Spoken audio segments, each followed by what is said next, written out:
do? I'm here in the middle of the night going live.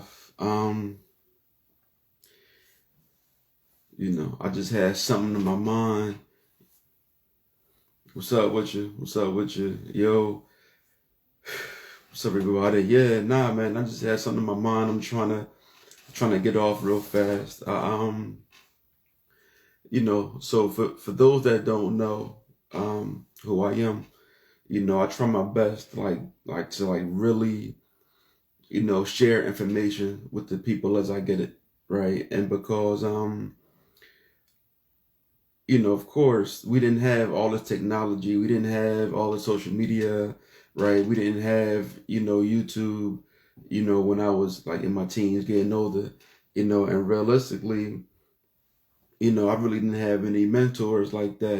My pop was invested in real estate. My grandparents were invested in real estate, but that's really it. Like, so my parents were not well versed in stocks and life insurance, and we have businesses, we have real estate, but not at all stock and life insurance, man. And I just want to bring this information back as I receive it. And the same story I said, I'm going to say it a million times over because it's very important. It'll be 4 years since my dad passed away next month. And my mom had a 30-year term life insurance policy on my dad. When that policy expired at 30 years in April, my dad died in December. My mom paid in the insurance policy for 30 years and got $0 from that insurance policy after 30 years. You know why? Because she didn't know what she was buying. Because her mom couldn't tell her what she should have been buying. And so I saw what that did. I saw how that hurt financially. And so I'm like, all right, well, let me bring all this information back to the streets. I just got my own life insurance together, not that long ago, and I think that any information I get, I gotta bring it back to the streets. And before, I was 100% real estate. And then per March, I got heavy in the stock, started doing well in stock, but it's imperative that we have that life insurance. That life insurance is a major thing. That's how you build and maintain wealth. What's up, everybody? What's going on? Right. And that's like, nobody's out there delivering the information. In fact, I think I got to turn this joint the long way. All right. I think that's better. I forgot when you on live, you got to be this way. But it's all good. I was sideways. Yeah, all right. So, in the middle of the night. So, like I said, man, the point is, watching the situation with my mom, watching, her buy the wrong policy. And I'm like, damn, do I have the wrong policy? I know what I did have the wrong policy. 2 years ago, I had the wrong auto insurance policy, and the thing, I had a limited tort auto insurance policy, got into an accident. I have a permanent injury from the accident, but I only got paid peanuts because of that policy. It's not because I knew better. I had no idea what I was doing. And when I was pricing out auto insurance policies, my auto insurance provider gave me the policy that was a cheaper policy. And of course, I don't understand the terms, right? I don't understand everything. And I end up paying for a cheaper policy, but it cost me way more in the long term. So I really need everybody to do, man, is check your policy. Check your auto insurance policy, check your life insurance policy, get one. And, God ran the red light, T-boned me, crushed my whip, whip got paid, all that stuff got done. But I never, I have, I have permanent, right now, I have two, slip, I forget what the terminology is, right? My lower back. I can't lift heavy weight, and I probably never will be able to, I can't really do squats right now. Any squat more than 80 pounds is a wrap. I'll be in bed for 2 days after that. And I didn't get paid for that. I didn't get paid because I don't, right now it's okay, but how's it going to affect me later in life, right? When I'm 60, 70, 80 years old, how is that going to affect me? I got no idea. But I don't have any, yeah, there you go. Somebody said, there you go, herniated disc, right? Two of them, my two lower ones, right? That's what I got. And so, anything I do, like, it's pains, but I didn't have the right insurance policies, so I didn't check it. So even if you have a policy, you should definitely go get it checked out, get like a second opinion, because I had the wrong policy. I had it for years and never knew I had the wrong policy, all because the provider called himself saving me money, every month, man. So that was a huge mistake. So that was a costly mistake. My mom life insurance policy was a costly mistake. My 401k, I was in the wrong program. Listen, I was in a student loan forgiveness program. I thought I was, right? Because I worked for the Housing Authority. It was a nonprofit. After 10 years of payments on time, they take your student loans away, whatever. 4 years in, I go to check. How many qualifying payments do I have? It says 0. Because even though had my payments and paying them on time, I was in the wrong repayment program to qualify for the student loan forgiveness, right? So these are things like, I'm assuming that these things are right? But I'm not going to check with anybody to see if these things are right. Now, all of these things like cost me dearly by leaving it alone, right? Not messing with it and saying like, you know what, it's okay. I'm pretty sure it's right, but not going to seek a second opinion, professional help, whatever. And so, even right now, as I'm buying stocks, it's cool that I'm in a community. I'm in the Bodyhood community, when it comes to buying stocks, so I can talk to them. Here's the play that I'm doing.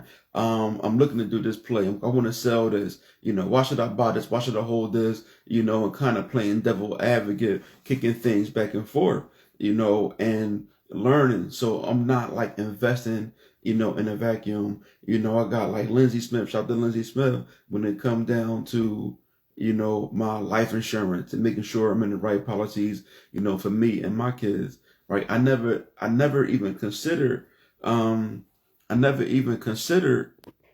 considered buying life insurance for my kids. But then I holler at Lindsay, and she understand how she showed me how that, yo, well, What's up, cuz? well, I know I heard the back call. I heard you mention, man. You yeah, upset? What's going on? yeah, yeah.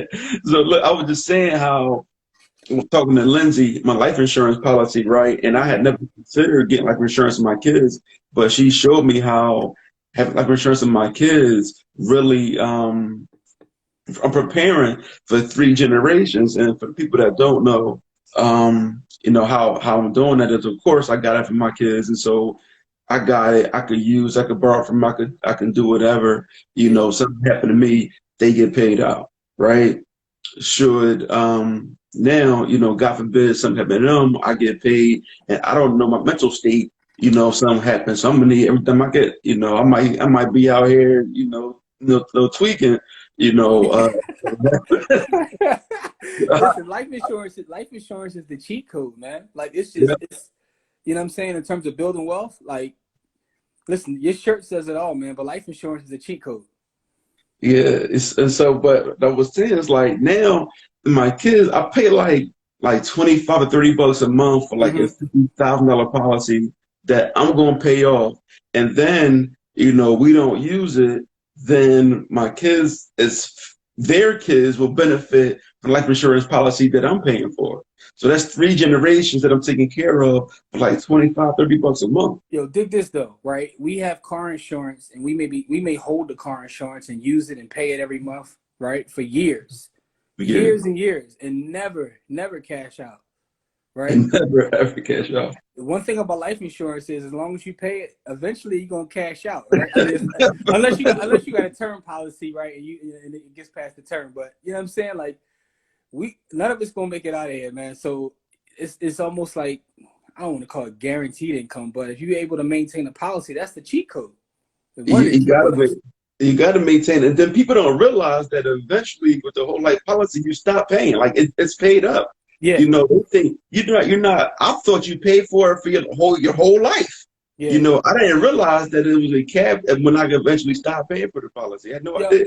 and the crazy thing is, if you really get like, if you really dig into it, there's tax advantages of life insurance. In terms of if you know how to maneuver with that cash position, there's so many things you can do with life insurance. It's a very, very powerful tool. I used to be a life insurance agent. I'm no longer licensed, but like some of the things you can do with life insurance makes it a powerful vehicle. I mean, I think you were the one telling me that if you were to get sued, get life insurance policy in effect. Is that I mean, correct? that's not investment advice. I don't know about. I Oh, mean, okay. I may or Okay. may not have said that. I'm just saying, there's ways. You're not licensed. You're not licensed. You're not licensed. You're not licensed. You're not licensed. I don't know if you heard that from me, but there's ways with life insurance and certain other vehicles, You you know, know, maybe, to maybe it was somebody else. Maybe yeah, it maybe it wasn't was good. somebody else, right? Maybe Yeah, somebody but you know, different. there's I ways might you have. can I use might have. life insurance, like real. You can maintain your privacy a lot better. Let's put it that way. Okay. Yeah. You know what? You know what? I think I might have heard it from somebody from 63rd Street. I know you're not. Yo, I'm not from 63rd. You're not from 63rd. Yeah, man. Nah, man. So right before you jumped on, I was telling people the same time I told you guys, right? How my mom had the term life insurance policy for 30 years. You know, it expired in April. My dad died in December. You Mm. know, and like I said, man, like nobody told her, right? And she didn't seek it out. And that's my thing. Is like, yo, all this information now is free to go get. Like like this right now, we're on Instagram Live. It didn't exist like 9, 10 months ago. I know that's It's like, crazy. I'm saying it's like all this new technology is like nobody was on Zoom heavy. Like all this stuff. There, listen, I'm 42 years old. My freshman year in college, nobody even had emails like that. Yeah, Like, yeah. listen, when we did, it was through your college, and then it was invite only, and then after that, Yahoo let anybody join, but they only gave you like 10 megabytes of storage. Yo, we the same age, man, and I know like when I went to college, cats still had like word processors. But I ain't gonna front though. The AOL chat rooms used to be fire though. Like they used to be fire, right? And because I'm on technology, I was on Black Planet too. So I mean, let's not act like we. But nobody was using the technology back then for what's available now though, No, right? no, You know what listen. I'm saying? I wasn't on the chat rooms, but I definitely was on the chat lines. I was Oh, definitely, you chat lines. What you I know? was What you know definitely about the party lines? the party line. The party line was crazy. Yo, you remember them Yo, Jones? yeah, everybody got catfish. Listen, I was like, yo, listen. I was like, listen, it's free. I'm gonna use mama call. You want three-way? When mine run out, then you jump on yours on three-way. Exactly. Party line. All Yo, kinds, all kind, all kinds of catfish are going on.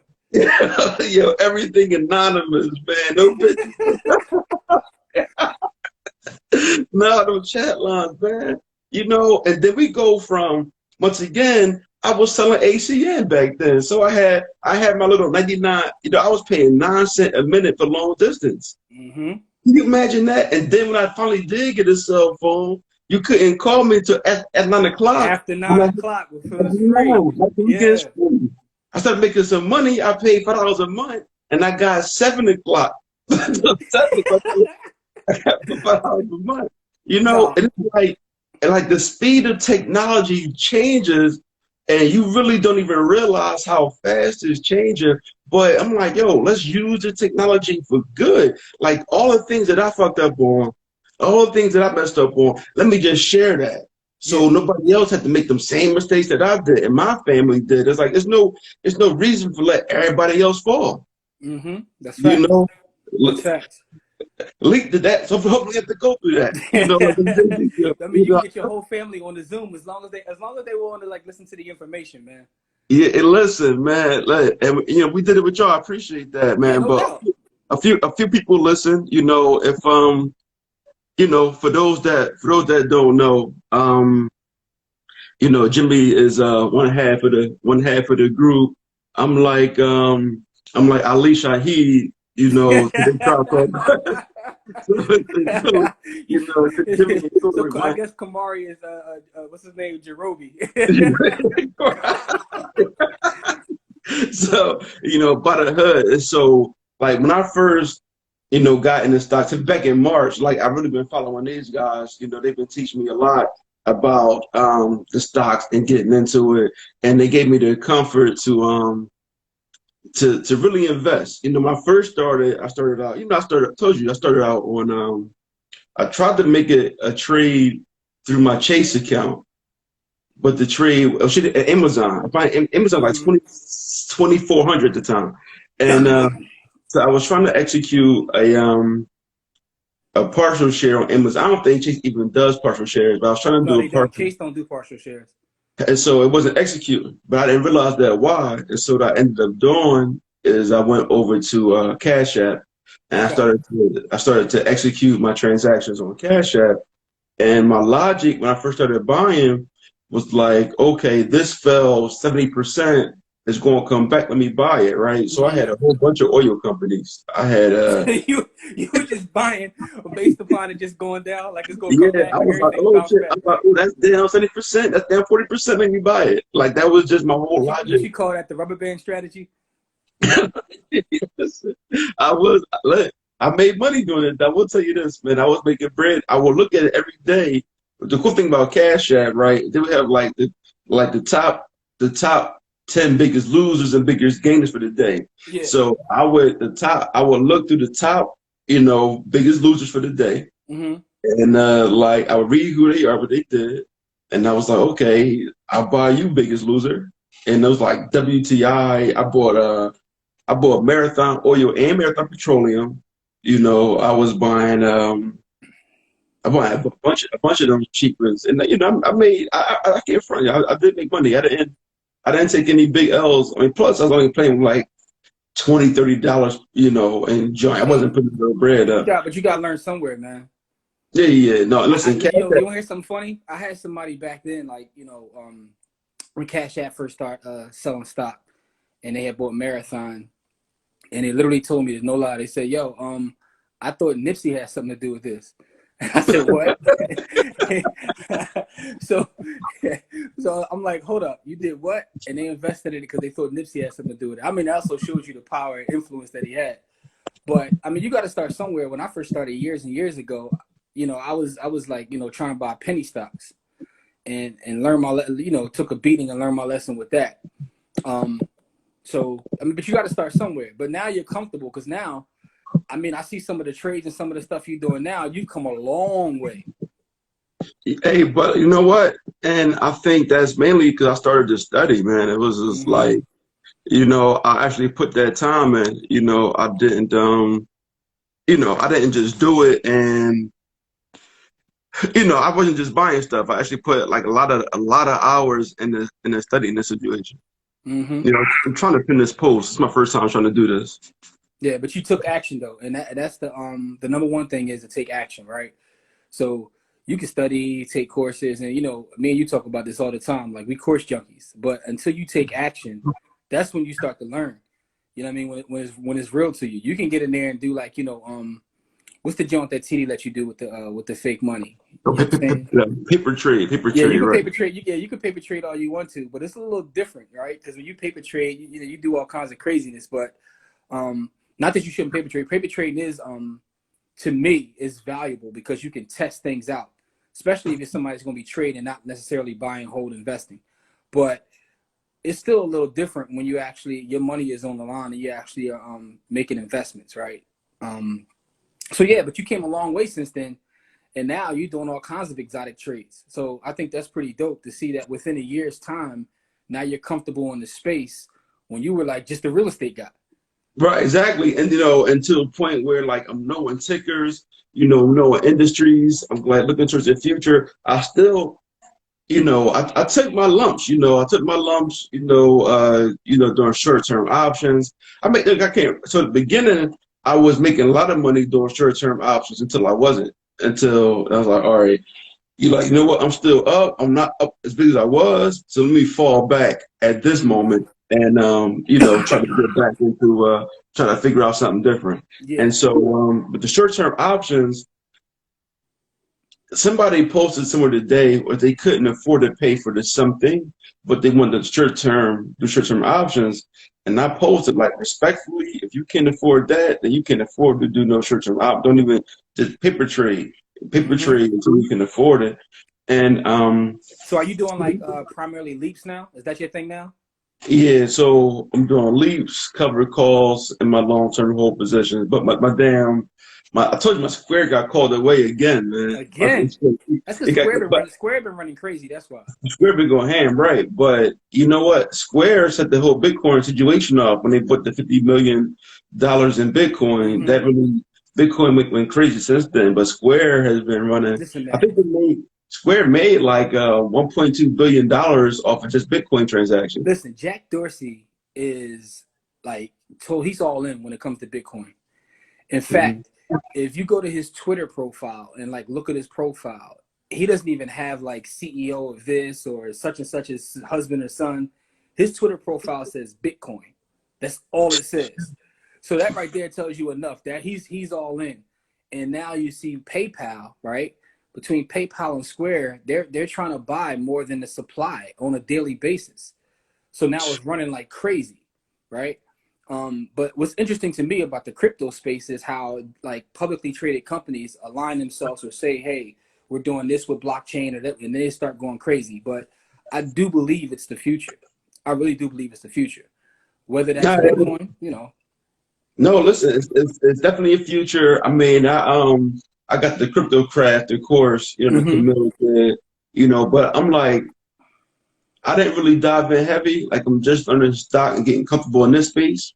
And then, I do have a little bit of precious metals that I was buying. I didn't buy any gold yet, but I was like, all right, let me get through these next few months, get some cash out of these positions, and I'll be able to like really pump that in and start to put some money to the side to in different buckets, because right now my money goes into stock stuff, it goes to real estate, and I don't have like a specific budget for precious metals. It's just like, you know what, let me buy a couple ounces. I might buy like 2-3 ounces here or there. I don't really go ham, but the problem is that you gotta buy like 10-20 ounces, because otherwise the shipping gonna kill you when gonna kill you. I mean, here's the thing, right? So when it comes to precious metals, and I know you can check the link in your bio because you got our precious metals course in the bio, right? There's ways around that. And within the course, that's one of the things we talk about. We talk about, first of all, why you need to buy precious metals. We talk about how you buy precious metals, which metals to buy, which not to buy, because all of them aren't the same. In fact, some of the metals that people think are precious aren't even precious metals. Which specific type to buy, and also how to get free shipping. So when you get free shipping, that changes everything, right? Because you're going to have a premium on top of whatever the spot price is. And you don't want to increase that by paying for shipping. So that's one of the things we teach within the course is how not to ever pay for shipping. But the point is to your overall point, when you start to learn about precious metals, which are great, I call it like an insurance / investment. And the reason is because it sometimes it moves different than everything else. It's a great hedge against the dollar. But when you add a little bit of that into the stock market, and then you get a rental property, right? Then you learn the stock game. You start doing cover calls. Those things start to have a snowball effect. And before you know it, your money is working harder for you than you're working for it. And that's when you start to see real wealth being built, right? And I think it's important that with all of us that have like, a specialty in these spaces that we share it, because, our folks can get involved in all this stuff. Like historically speaking, when it comes to like, gold, that's our thing. I'm talking about historically speaking, right? So, I think it's time for us to return to that, but also we got to be buying this real estate too. We can never forget about the real estate. The land is important. Okay, listen, look, man. So, I don't know if you were on for the whole presentation I did on Saturday. You didn't see the whole thing, but I went over like how Philly is going insane as far as on the real estate side. I mean, to be quite honest with you, I wasn't buying as aggressive as I should have been, but I'm about to get like watching everything happen in Philly. I'm about to get really aggressive on the real estate side. You Yeah. know, so don't be mad. It's insane because like through this past year, and I look at the data all the time too, like we haven't seen a drop at all. In fact, everything is shooting up. And see, some of the times when you from certain areas, it's difficult to see, right? Because you see prices and you say, I wouldn't pay that for that because you're accustomed to like, being around there and living there. But you got to understand what's going on, not just within the city, but all the surrounding big cities. So when you look at like Boston, you look at New York, you look at DC, we're still cheap. Philadelphia is still cheap in Right, very comparison. right. And now you have a lot of people from New York, Boston, and DC like moving into the city, taking advantage of our real estate prices. Mm-hmm. And a lot of us who are sitting here like, well, damn, you paid that on such and such block. And because we're used to it, we can't see it. Like we don't see the value, right? And Right. it's absolutely crazy. Every property that I've done like either a flip or listed for someone else that, within like Strawberry Mansion, Sharswood, I get nothing but people from like Brooklyn. Caravans of people. I had one property, it was on like 21st Street. I had a whole caravan of people from Brooklyn. They get caravans together and drive down and look at real estate. So it's So like, I, and we here. I did that one time. I had my client from Hong Kong brought a whole bunch of investors over. I took them out. I would never do it again. But wasting my damn. I was like a damn tour guide that day. I ain't gonna get paid. I got to charge me in advance next time, man. Here you go. Like 4 hours of my day just driving around parts of the city. They bought like 2 houses, but the fact that they came all the way from there to come look at properties in Philadelphia, that tells you something. it tells you a lot. And so when I was looking other day on Saturday, I didn't even realize that house in Allegheny West was getting 350. I was like, wait a minute. I understand Brewery Town. I understand the fringes of Strawberry Mansion. I didn't get that for Allegheny West, right? I didn't. That's a beautiful thing, man. That's where most of my real estate is. Yeah, listen, but listen, and I might be biased, but I think that Cobbs Creek has a better location and a better housing stock and a better neighborhood mixed in A West. But a lot of parts of Cobbs Creek can't get that 350. Now the lower parts can, and the lower parts like around 53rd, 54th, but 55th, 56 and up, you can forget, but you're not getting 350. But you from 53rd? Yeah, Look, even in the comments, right? In the comments, you see somebody says, I'm from Brooklyn, looking to move to Philly, and someone else said, I'm from Brooklyn too, and literally just purchased in Philly. Yeah, so you see, it's real. It's real. Yeah, it's real. I see why. I was looking at some data in 2019. It wasn't this year, and it was like the hottest neighborhoods, right? In terms of like valuation increase, it was the top 10. It was like 5 of the 10 were all little neighborhoods within Brooklyn. Brooklyn's numbers were higher than like even Manhattan, LA.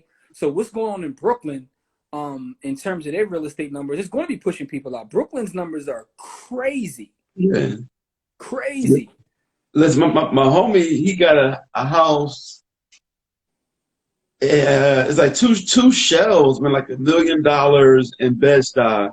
And it's like, I don't like. How can you build like if you're in New York and you're selling product, right, and you're on volume? I can understand staying in New York, but if you're just working, why would you want to stay in that place? Like, how do you build wealth if you're just working, living in a small apartment with the family? How do you build wealth in that way? I can't see it. I don't know why anybody that's not wealthy or anybody that's not selling stuff still lives in the city of New York. I don't understand. Eventually that's going to happen here. So that's what I mean by we got to like make sure we grabbing up stuff. You can go to the worst neighborhood in Philadelphia. If you actually go back in time and look at the worst neighborhoods in Philadelphia and you would have just bought land, you'd be all right now. Yeah. But guess what? That's still going to be the case. There's still sales now. I've seen parts of Kensington. Now, don't get me wrong. There's still parts of Kensington that's crazy. But there are other parts of Kensington, right? So Kensington East and West are like two different neighborhoods at this point. But if you would have bought that land back when a bunch of zombies were around there, you could have paid next to nothing for it. And now I saw a house the other day was on sale for $800,000. Yeah, but that's on the east side of the train tracks. They're going crazy on that side. But no, it's gonna cross over. But But also, a couple years ago was nothing but junkies around it. Like that's what and, leads me to and believe that's it's safe. all it Like still is. I'm That's not all it trying to still get into is. conspiracy theories, man. But they be like herding them. Like I'm gonna herd you from here to there, right? They move them over here. Once they move them over here, next thing you know, they start construction. I'm like, come on, man. So you're gonna put them in front of people who live in there, make their neighborhood look all bad. But then when they sell, now you're gonna move them out. But I don't even want to get into that. But I'm just saying, like, if you buy land in the worst neighborhoods and just basically land bank it, just sit on it. If you can afford to do that, you I've come been up. telling people, I'm telling you for years, man. If you had that map of Philadelphia and you threw a dart at the map and you bought that property, you'll make money. Except the Northeast. Don't go that way. Cut the Northeast off and then throw a dart and buy that property. Whatever it is, you'll make money on it. You Mm-hmm. know, it doesn't matter what it is. But so you saw the article about PHA giving up 240 lots down there, Kensington, Yeah, yeah. I want North to see Square. that.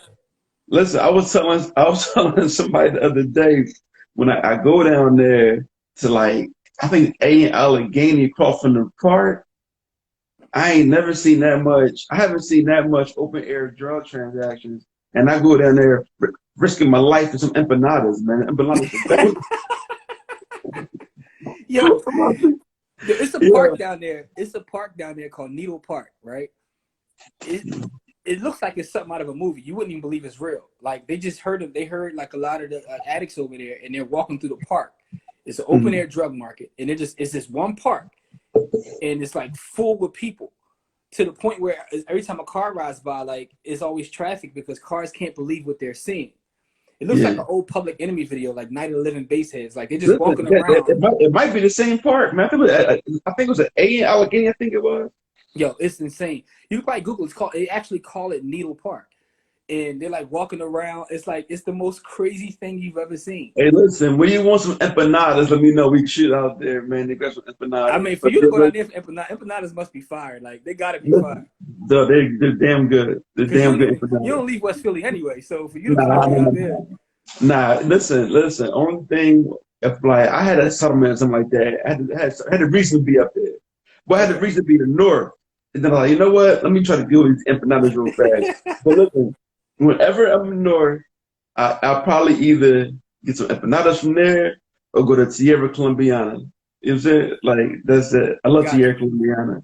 You know, if anybody ever in Philly, whenever COVID is over with, if you want to party but leave early, go to Tierra Colombiana, the upstairs. My God, listen, it was so many beautiful. Listen, I went to my wife, one of her friends' birthday party, Puerto Rican boy, and it's all like all Latinos up there, whatever, right? So we Mm-hmm. partied.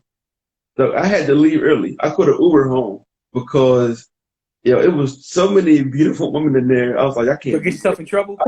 I can't even like I couldn't even really focus and pay attention, and I can't even like look down and chill. I was like, I can't be here right now. It was just too many everywhere. So wherever y'all in Philly, man, Sierra Colombiana on Fifth Street, Griffin Boulevard, that's where it's at. But all in all, man, but just watching like Philly development and where it's going. Mm-hmm. Like even though I really do want some more space around my crib. I thought you wasn't going outside. Listen, the empanadas on the corner, bro. Not even inside. It's on the corner. It's a cart on the corner.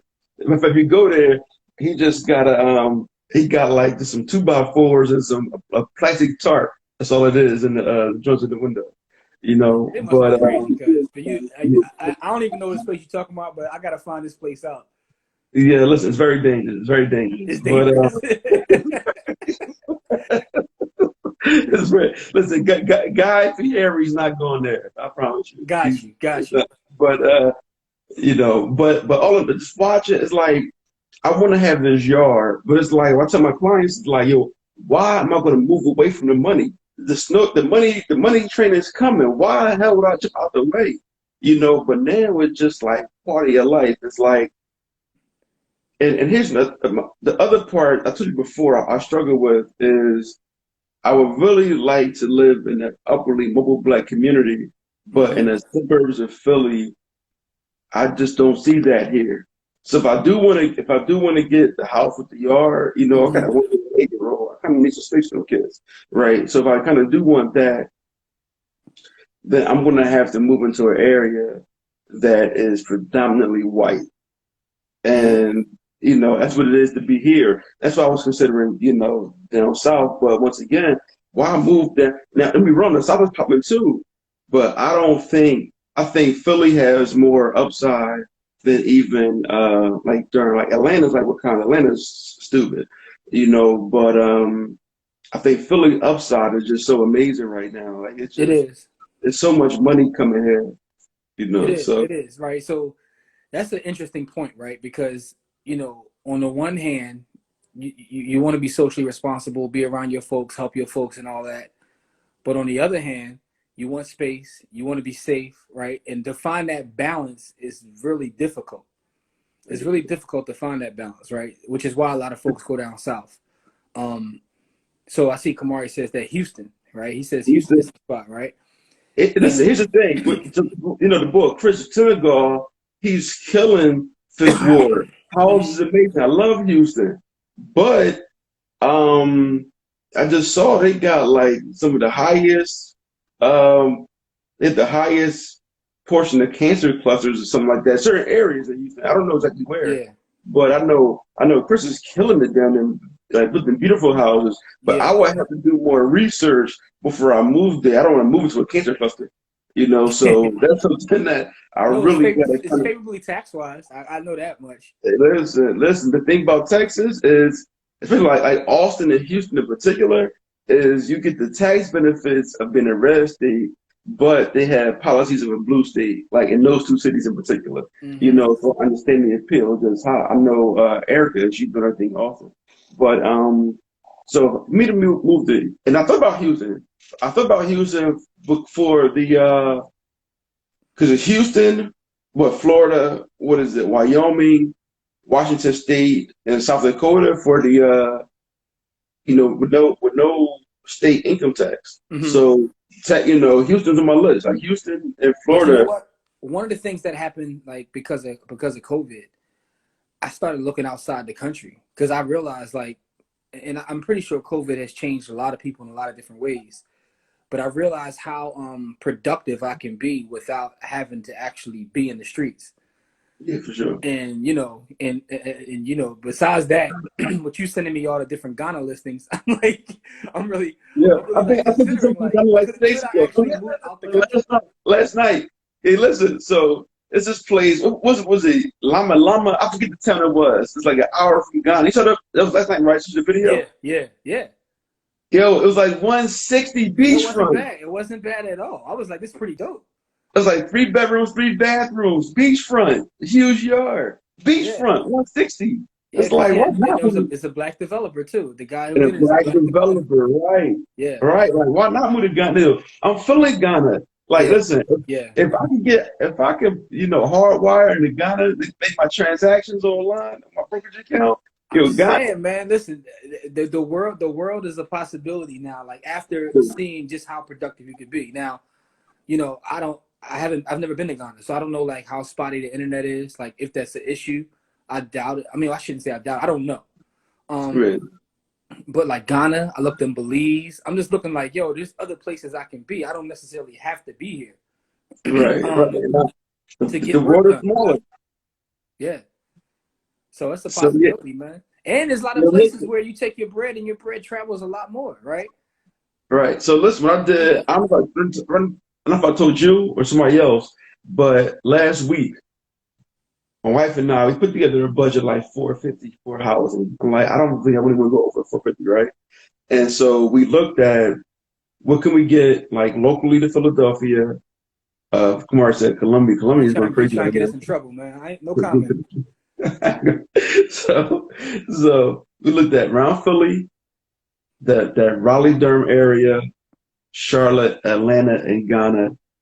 And Ghana, hands down, it's Georgia first. Like it was Ghana and then Georgia as far as the type of housing you could get. But there's also other things you're looking at. We're looking for affordability, access to our family, which kind of will be the most difficult one to get to. But quality of life, I think probably have a better quality of life, even though there will be some things that we're going to miss from here. Access to an international airport. I think Raleigh and Durham they have an airport, but I got to connect everything out of there. But here in Charlotte or Atlanta, they both got international airports. Yeah. So we ran through all of these things, safety, was the issue. We ran through all of these things, man. But for 450, in Ghana, I could live excellent in Ghana for 450. I mean, listen, I could spend 250 in Ghana and be beachfront in the palatial state I know. for 250. So it's like, damn, Ghana, right? I wonder what their tax situation is like. Like, I have no idea. Like, I wonder how their taxes are structured, like, in terms of like real estate and everything else.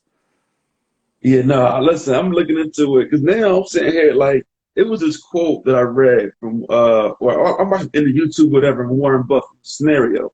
So Warren Buffett, he flew into town and one of the grad students had picked him up to take him to an event. And Warren asked him what he wanted to do for a living. And the guy said, well, I want to eventually do this thing over here, but in the meantime, I'm working here, here, and there. And Warren pretty much responded to him is, it sounds like you're waiting till you get old to have sex. And it's like, what you mean? It's like, no, like if you want to do that now, do that now. Why do all these things in the middle? He's like, why wait till you get old to have sex? If you want to enjoy the moment, do it. And that's the reason why I'm like, you know what? I'm young enough. I got a couple bucks. I could make that transition, over to Ghana. And had it not been COVID, I planned on going there twice in December this year because there's an event. I wanted to go with my family. And then that very next weekend, EYL was going to be there with that dude. I forget his name, but they have the Ghana Tech Conference. Mm-hmm. And so, he was, there was that going on. I know Matt and also other EYL guys was going to be there. And they knew I was coming, but I was like, I'm going. You're not going to tell me no. I'll be in Ghana, And listen, I'll be there with an EYL shirt like a push-up, And so I was like, I go to Ghana twice, but COVID, so I couldn't make that move. But I'm definitely going to get to Ghana as soon as enough people get the vaccine, start spreading the virus, and I can go safely. Then I'm going to Ghana. I mean, according to everybody I talk to, ain't nobody taking the vaccine. I mean, some of y'all lying though. No black people taking the vaccine. I ain't taking it. Yeah, they lying. Listen, ain't nobody black taking the vaccine. I read something today that they were one of the thoughts were to issue new passports. So your passport will say whether you've had the vaccine or not, and if you don't have the vaccine passport, you can't go to certain places. I think that was Australia. I could see that happening right now. We need shots right now to go to different parts of Africa. True, that's true.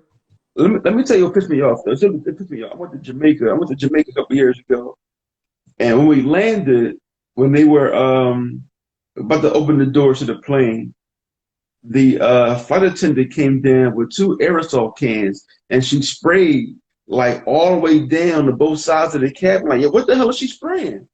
Like nobody knew what she was spraying. She sprayed the whole fuselage up with this. It ended up being insect repellent or something like that. But that wasn't in the brochure. Nobody told us they was going to make us breathe some shit on the airplane. Going to Jamaica, and it was for you was on Soul Plane. It was for a bug. The bug they were spraying for is called chikungunya or something like that. It was like a really obscure bug that was invasive, and they had a problem there. Okay. But every plane, and I'm sitting here like, yo, they sprayed that. We couldn't get off the plane. The door was still closed, and they sprayed the entire plane down. We breathing stuff in, and so that was and that was wild. That's insane. And so, right, and so I can see,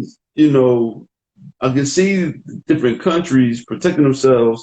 It was like, nah, you can't come here, without the vaccine. In that case, I'll get it. And honestly, I'm against vaccines, but I think I'm more afraid of the virus than I am a vaccine at the moment. Of a vaccine, I don't know about these 3 vaccines that came out of nowhere in 4 months. Wait till this Monday. Somebody else have a new one this Monday. It's gonna be a new vaccine, and I'm like, all these vaccines for the treatments. I want to see a treatment. I want to see a medicine, a cure. I don't want the vaccine. Give me the pill. I'm saying I said the pill you know. But I don't know, man. But you know, I kind of I scared myself though with the virus because when Frederick Godson got it, I was like, yo, he survived. I know I'm gonna survive it, and he survived. Oh shit! Yeah, that's no good, man. That's no good. Like, listen, man, I know people have personally passed from it, so I know how real it is. Which is why I'm in the crib, like, you know, because I know people that, you know, one of my homies in New York, he gone from the virus because, and this was fairly early on when New York was getting hit like crazy. Um, yeah, so I know a couple people that have passed from the virus, so it's real. It's definitely real. Yeah, I But mean, so and that's another reason why we're talking about life insurance, like, because you know, listen, man, you don't know when it's your time to kick the you bucket, never know. and the last thing you're like, all right, well, I'm gonna get it, let me get a raise, I can afford this. Like, nah, you get some life insurance right now. Get, you know, if you could only get some whole life. But I did my personally. I'm not telling anybody to do this. I'm not a life insurance person. I got some whole life insurance, and I also got some term only because I can get a way bigger term policy for a small amount of money. Hmm. So I have a combination of whole life, you know, and term, Hmm. and so but that suits my purposes, what I need. Like, you know what? I don't want to pay for hundreds of thousands of dollars of whole life insurance, but this term, if something happened, could cover my mortgages, cover whatever else, my Yep. family be cool. And so that's why I did that combination. But like I said, we have no idea when we go and check out, you know. And so what I'm doing now is I decided to like really lock in and really share like a lot of information. And if you guys see it, you could at the bottom you could text fearless to 215-366-0011. And what I'm doing is I didn't even set the date yet, but I'm doing a webinar. Actually, I might do a series of webinars and how to like basically get people their financial foundation, you know. And so I'm gonna bring some other professionals in, and we going to take groups of people and like, nah, sit your ass down. We're gonna run through this. We're gonna make sure you got the information. So that way, people, if they're not straight, it won't be because of like a knowledge. It'll be because of like a will. And I Hmm. can't control your will, you know, but I can control like, yo, get this knowledge. Let me show you this. So, like I said, if you sign up this, you know, what you're going to get as an autoresponder, what you're going to get is you're going to link. First of all, the link is 75% off of the course that I put together. And the course that I put together is about building wealth. And what I took on is I wrote it from a perspective of someone that makes about $30,000 a year and how they were able to use stock and real estate to become wealthy. And I did it over the course of like a 20-year time period. You know, it's about the end of the 20 years, a person should have about $450 to $480,000 in their retirement account, and they should be making about $150,000 a year from passive income. So you figure somebody's 22 years old or making 30 grand a year. By the time they get to 42, they should never have to work again. And like that's the reason, like I put it together, right? Because there's information all over the internet. There's information everywhere. But how do you string this information together to get from A to Z? And so what I did is I brought everything together in one place and I did like a step by step. Here's what you do with your real estate. Here's what you do with your stock. Get you some life insurance, and then how to build up on it. And like I said, and exactly how you're able to also accelerate that. And I call it like net worth supercharged to Yeah. where you know you can really get to your net worth where you want to be fast. And I tell people all the time, and that's at 20 years. You had like $150,000 a year passive, and like almost a $500,000 in your savings, right? But what happens before that point, right? How does your life look making $3,000 or $4,000 a month more than what you're already making right now? Hmm. You know, and it's like, you know, we is just enjoy the journey, get there, That's you dope. know, and you do it, and like it's that perspective. And I think that but for people, I understand people that aren't going to do that, and everybody don't want to be a mogul. This is true. Everybody's not going to buy 100 doors a year, and they're not going to want that. But let me show you how to make your life easy. And we not retiring at 65 no more. That shit out. But by 45, 50, we enjoying the rest of our life. We enjoying, the next 40, 50 years. We gonna have the money to do so. Working until, listen, my mom retired a couple of years ago from her job for 35 fucking years. Like, yo, 35 years. I couldn't even fathom that. Mm-hmm. I couldn't even fathom working for 35 years. One of the things you said, which is interesting, and we talk about time a lot, right? That's one of our things is time, because time is the most valuable asset that you have when you talk about not retiring when you're 65. But one of the advantages of taking a course like the one you put together is time, right? You talked about information being everywhere, but you took the time to bring it together, to aggregate it. You're going to save someone time. So, right, that's another cheat code. Another cheat code is, I'm going to save time by having someone else bring it all together. I'm going to figure out how it works and then move there and take action. Because the thing about like being like, I don't even want to say wealthy. I'm going to say financially independent. The one thing I'll say about that is not necessarily a number. If you know how to control your spending, and I'm not telling you to go out there, don't get into debt. And I'm not trying to tell you to be a miser, but you do have to understand what's valuable, what's not valuable, how not to waste money, right? Because if you control your spending and your money starts to make enough money to cover your bills, you're financially independent. Whether that number is 480,000 or that number is 5 million, it all depends upon you. But right. Imagine how freeing it is when you have money making enough money to cover all your bills. Now, if you run up a huge tab every month, that's going to take you longer. Right. You know what I'm saying? And I did peep your course is fire certified.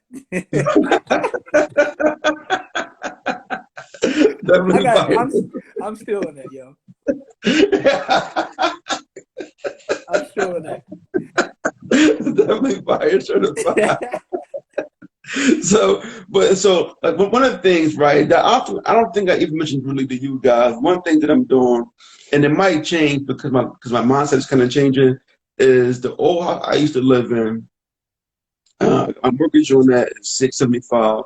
I got a tenant in there paying $1,500 a month right now, and I've had that mortgage for almost 10 years, And my goal is once. I appreciate that, bro.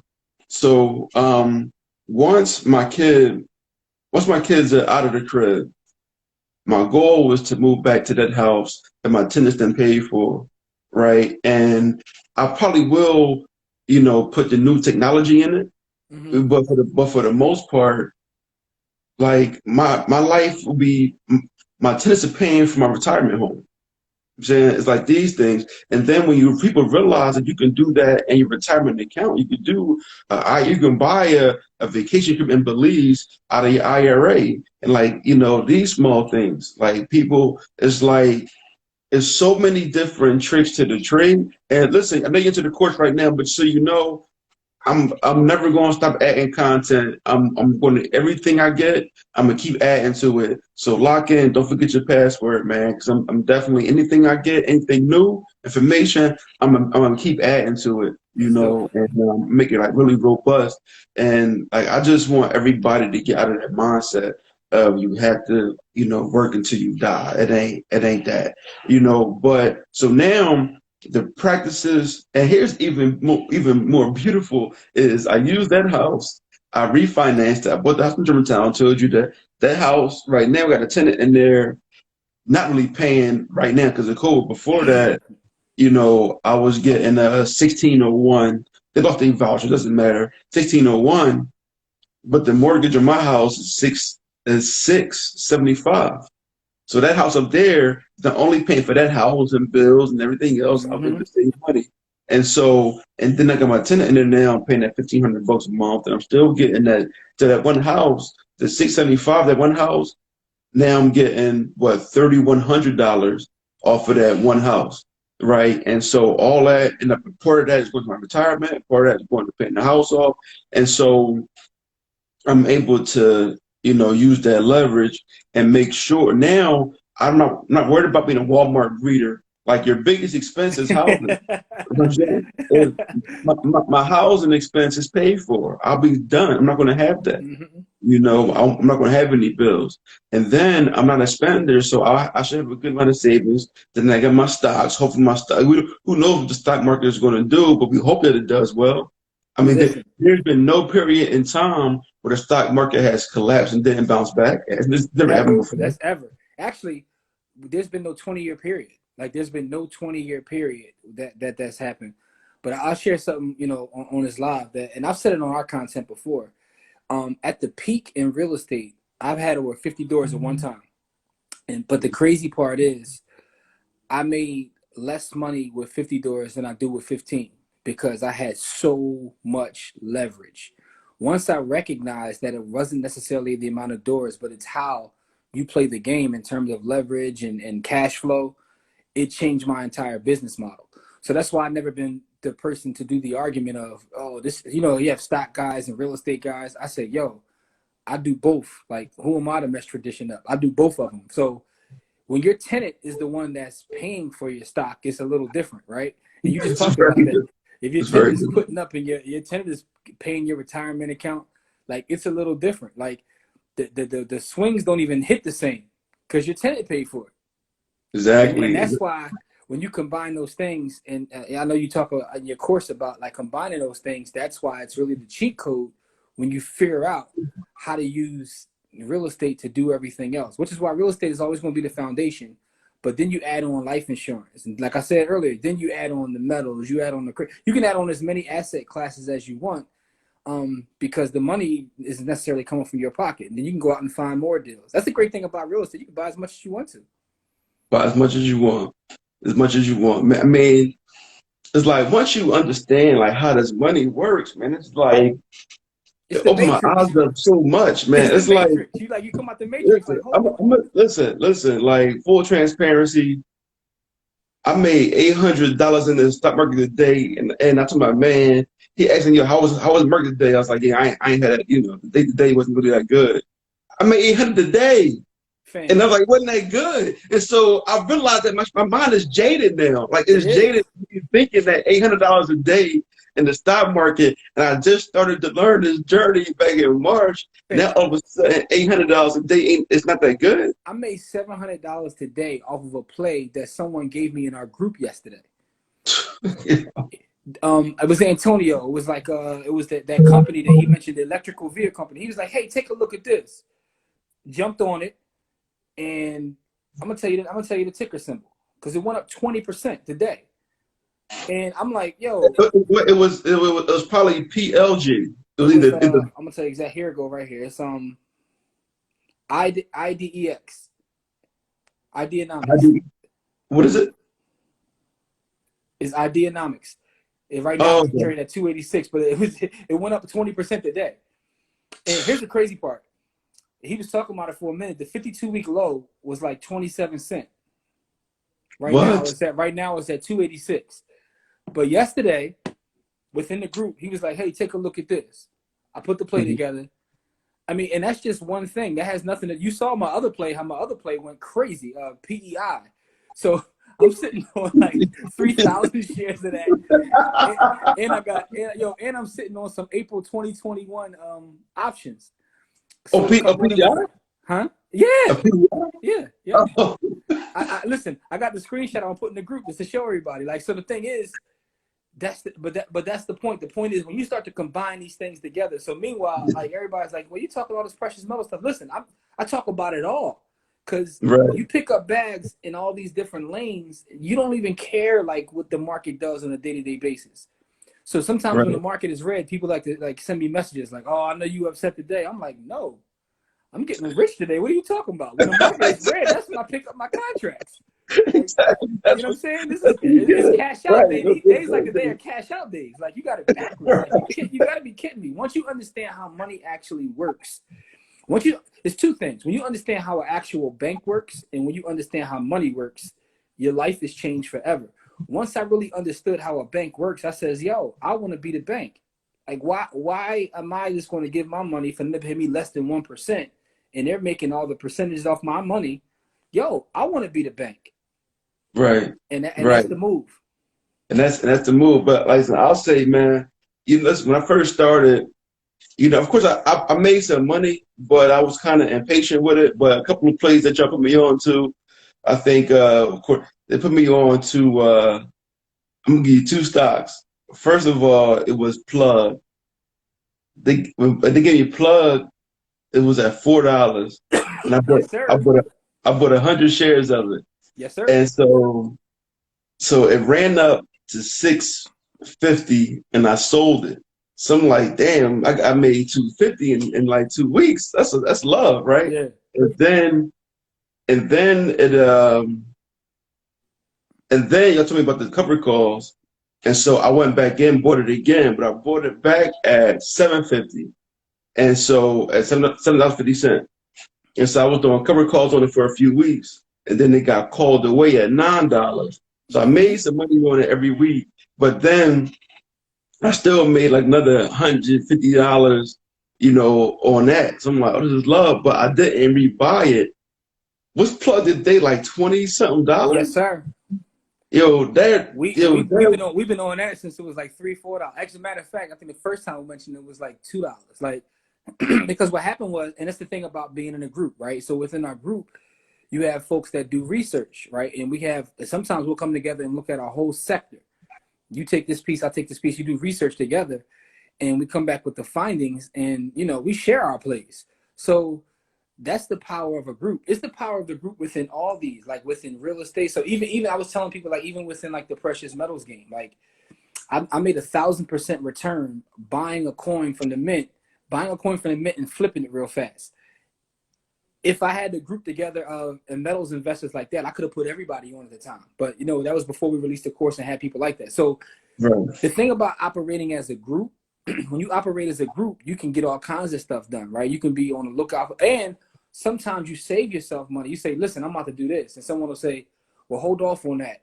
Because Right. listen, it was like you put me down with a couple of things when you started studying and you start saying, yo, take a look at this. I made money on Coca-Cola probably like 8 weeks straight because of something you told me. You was like, yo, It was paying. get the Listen, $50 Coca-Cola calls was because it paying. always runs up and drops back. Listen, I was making so much money on Coke, man. I felt like Pusha T for a couple of weeks, man. Like, I opened up my phone and go, yeah. Yeah. Yeah. Don't put the thing. But the other one you put me on to back then, you put me on a Neo, and Neo was at like $4. Neo like 50, about to hit 100. Yes, sir. So now I'm like, damn, I'd have made more money just holding Neo all the time I spent trading. Yeah. All the trading I was doing, I was like, listen, I gotta spend $1,000 on Neo, and that $1,000 right now will be what was at the time? It was probably like 25 grand or something like that right now. Even with DraftKings, right? So DraftKings, when they went public, and I don't even really mess with IPOs like that, but I knew the sports was shut down. I was like, yo, they're not gonna let sports stay shut down forever. Right. Jump on that. Between Penn National Gaming and DraftKings, and then that was the cover call. I ran cover calls on DraftKings all summer. It was like printing money.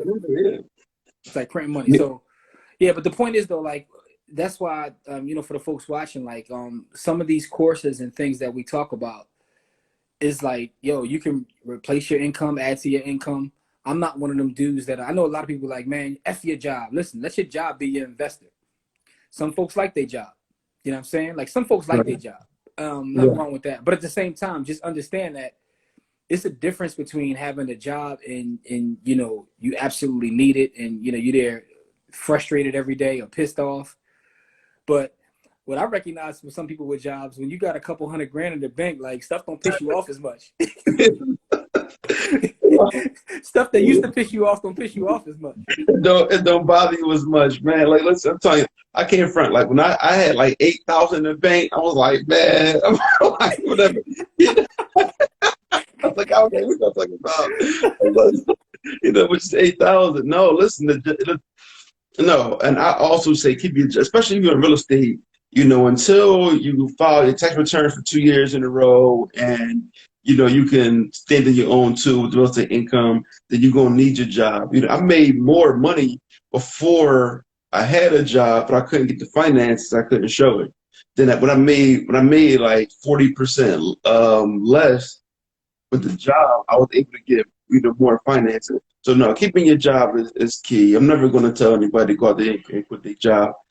Plus, everything you can do from work. You can make these trades from your phone at work. You don't have That's to. the crazy part. That's the It's, that to me is still like it blows my mind because I've been in the game long enough to remember paying $50 a trade and having to pick up a phone and call somebody.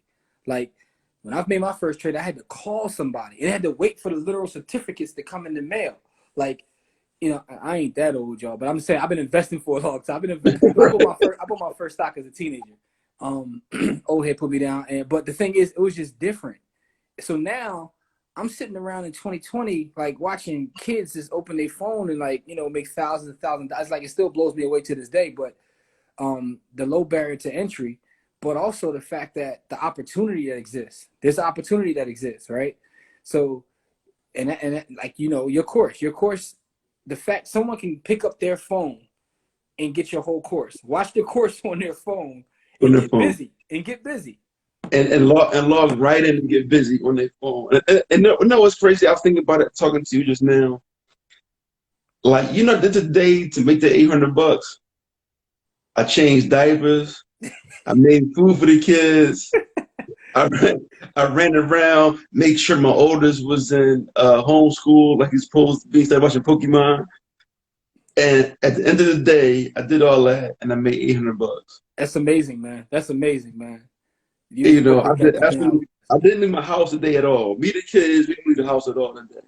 Like this whole year since March, I might have worked 130, 140 hours to this point. But in the meantime, I got two houses renovated and rented.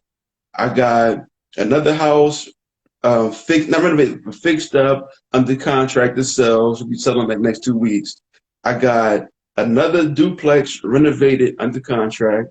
I got another house be in the market next week. And I got another house that we're like 8, 9 months behind on that house, Mm-hmm. but it should be done hopefully in the next 6, 8 weeks that'll be done. I did all of that, only leaving my house. For now, the houses they aren't as good as I would want them to be for not being there, but they're done under contract. And all this from my phone. And like in the crib, I'm like, yo, take a picture. I got an Android, like, yo, pull up on Duo, let me see that. And it's like, and things are getting done. It's like, It's it's crazy. just an amazing time that It's we live crazy. in. But I will say this though, this can't last forever. It can't be this easy forever. I can't imagine, like, it's going to get saturated. It's going to get difficult. It's like you got to get it right now while it's getting good. You got to. Yeah, but that's one of the beautiful things about like buying hard assets, right? So when you buy the real estate, right? If you're building up a rental portfolio, even if things like slow down, whatever, like you're going to have that. You're going to have that, right?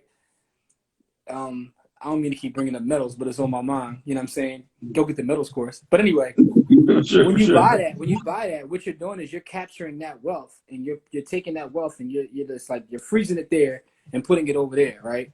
You know what I mean? Like, so while the getting is good, you get it and you build up that war chest. So when things slow down, right, you're still going to be making money. The thing about having an asset, especially when you hold, because I'm one of them, listen, for the most part, I'm a buy and hold dude. I buy and hold things forever.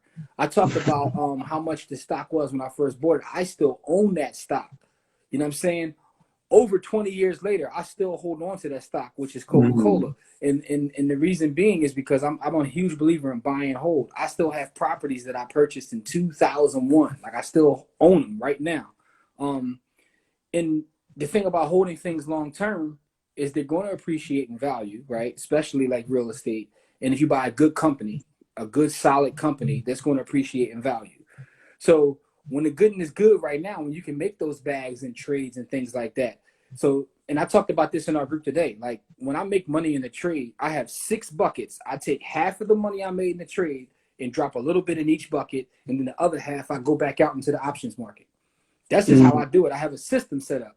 So, and it could be like if I make $300, I'm gonna take $300, right? I'm gonna break it up in those buckets, even though it's a small amount, and boom, put the other 300, like, so it's $600. 300 goes into the buckets, 300 is back into this. So that's my thing. Doesn't matter whether it's 6,000 or 600. It's getting broken up and going into the buckets. So when you do that, to your point about like you can't see it being this way forever, it might not be, but that's the thing about having those buckets.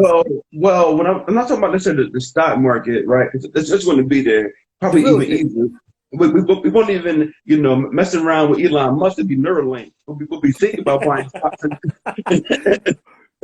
It'll just happen, right? But no, that'll be like that. I think real estate will be. I'm just thinking about like with all this other online money and other things. Like I don't think that's going to be able to continue. But being able to work from home, especially when you're talking about like augmented reality and virtual reality, like those things, yeah, I don't think it's going to be no need to ever go. Your vacation, But you mean you know, look. all right, that might be true. But here's the thing, right?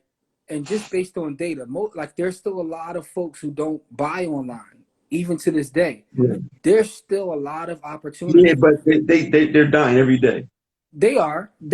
But the fact of the matter is, there's still like it's not all old people, right? There's some people who still, haven't really made the transition to doing everything online. Now you have some people that do everything online in terms of like ordering their food, their groceries. Like, I'm not gonna lie, I became one of them through COVID. Like Instacart is my thing now. Like, I had never used it before. But Right. anyway, but so there's still And a lot of people who don't never use it. going back. I'm never going to go to the store again, ever.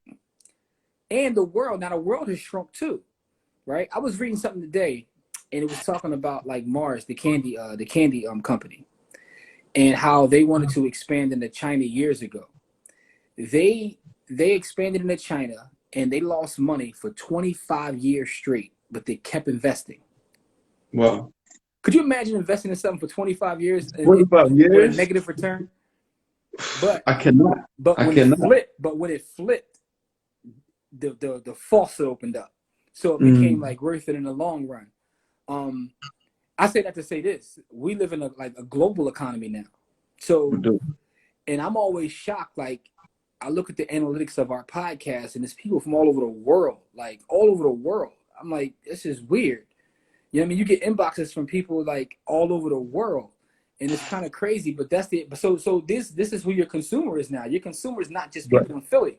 right, So with that right. being said, there's going to be opportunity. You know what I'm saying? So listen. It's time to go So learn some foreign languages. so listen. Right now, listen. Along those lines, right. The other day, you remember I posted the meme. It was the meme about the realtors going at it. It was the boxers, and they were sitting in the tire. Yeah, yeah. So with that, I took that. That was a boxing trainer in Nigeria, and I liked his page. I like one of the boxers' page. I watched them box. They work.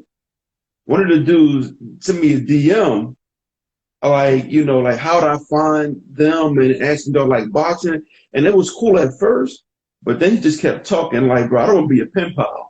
Like, just keep sparring. I want to watch that, but I don't. I don't want to be your homie. You know what I'm saying? Like, He's about to ask you for a donation or something, man. Donate to his camp. okay. You got a But the question point right there. is You that got a question now, right there about the phone number. what's that? Oh, so what that phone number is one. I'm setting up a free workshop where we're talking about building your financial foundation. We're talking about stock, life insurance, real estate, and a couple other things. How to get everything set up. And that's going to be like a totally free event. That's you could just join. But we're going to be other. I'm not licensed. I mean, real estate I am, but I'm not licensed in securities. I'm not licensed in life insurance. So we're going to bring other licensed professionals and your guest right here, Jimmy, probably got to bring him in one day and talk about some stocks and also about precious metals. Yes, But sir. it's just, we just want to share the information. Like this is all free. Now, what you do actually get with that is a link to the course I put together, which is 75% off tonight with that code fearless, and you can peruse it. If you feel a desire, you can cop that. But like I said, the workshop is gonna be free.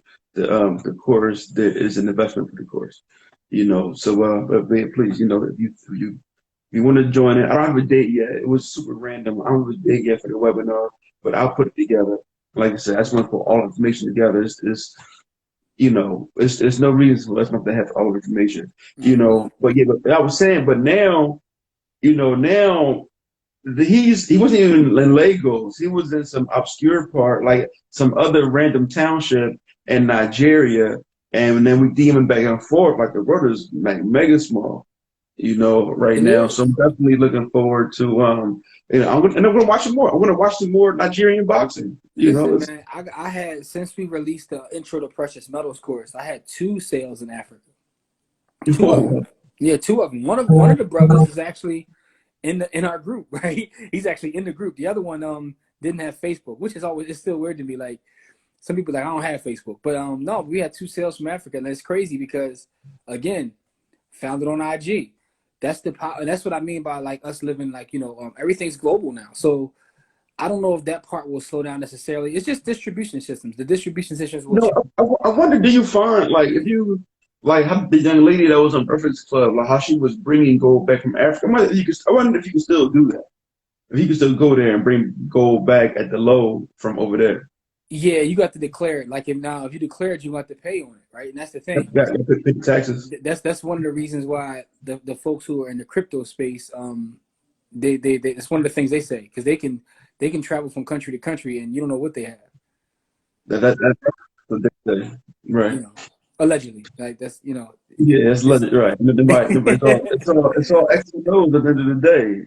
I'm sorry, it's all ones and zeros, it's all digital. So yeah. yeah, not that phase. But now the world is smaller, man. And so listen, I thought of as something sinister today. And people are gonna watch this live and feel like yo, what is this bull on? So if people know what Elon Musk is doing what was the link? What was it? Which one you talking about? SpaceX? No, not what was the Neuralink. Oh, So Neuralink. No, Neuralink Neuralink. is Yeah, what his Neuralink hand is is. so much evil. So yeah, I got to figure out Yeah, which one no, you're talking about. right. So people that's watching, what Neuralink is, Elon Musk, they implanted a pig brain with a microchip that they send data to that chip. And their goal is to one day be able to implant humans with the microchip to where they can just download information to your brain, right? And you just know whatever. But they also have Starlink, which is their network of satellites around the world that they're saying they're bringing the internet to the world. But what if you control a microchip and a satellite and you're sending signals like you can legit control people's behavior right through the signals if they're implanted with your Neuralink. You can control their behavior and I they mean, can do everything. if we You keeping it know, honest, I mean, all they're doing is saving time because they're already controlling people's behavior. right? It's right. Yeah, I mean, so it's just a faster way to do it. That's all it is. I mean, Right. they dictate what you see when you open your phone. You know what I'm saying? Yeah. So they're already controlling your behavior anyway. But this is just making it a lot faster. You make it a lot faster, right? Without the art of suggestion, but seriously, but they control the satellites and the implants. I don't know. I just thought of like just somewhat sinister things you can do with that, and I think that's real. Like he's doing. It's not like it's not being done. The pig is already implanted with the microchip. The satellites are already going up, Yeah. But what I am curious about is what do you think? What do you think about? Who do you think is going to win between Starlink and then Facebook putting the internet wire around Africa? Who do you think is going to win that battle? See, that's interesting, right? Because you're talking about 2 powerhouses. I just never count Facebook out because the amount that their data mining is probably only second to Google's. And sometimes I start to, I have a debate with myself whether it's even more powerful because we give them this information. There's a certain level of like guesswork that still goes on with Google, but Google has so much information with Gmail and YouTube and all that. But Facebook knows so like if anybody's ever used Facebook marketing, you realize just how powerful it is, but also how scary it is. Like the way you can use their platform and their data to narrow down to a specific set of people is absolutely insane. And Africa, being the large continent that is, and they're getting a foothold over there, like they're already 5 years in the future, maybe 10 years in the future, I should say. It's going to be scary. So, but I never count Elon out because Elon has a cult, man. He got a church, man. Elon Musk is a walking church. And his resources, he has unlimited resources. I think today he just became the second wealthiest man in the world. He made like 100 billion during the This year, pandemic.